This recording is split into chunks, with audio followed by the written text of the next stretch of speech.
Hoqë pyetja radhës, Assalamu alaikum wa rahmetullahi wa barakatuhu, hoqë nderuar.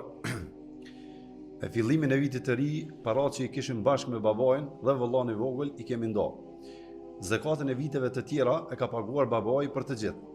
Si duhet të veproj tani për zekatën e këtij viti? A duhet me prit një vit, tash që i menaxhoj parët vet, apo me vazhdu të jap zekatën atëherë kur e jep babai, Allahu i shpërblet.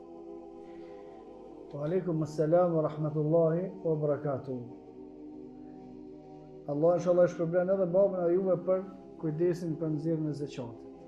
Pastaj pasunia që është e jotja tash duhet me bën një vit. Ma nuk e lidh me kohën kur e ka dhënë baba zakatin. Por e lidh me kohën prej kur kjo pasuni është më e jotja. Nëse bëhet një vit edhe pasunia ka vlerën që duhet me dhënë për to zakat, jep zakat. Domethënë llogarit një vit prej kohës mbasi që e keni nda pasunin, wallahu a'lam.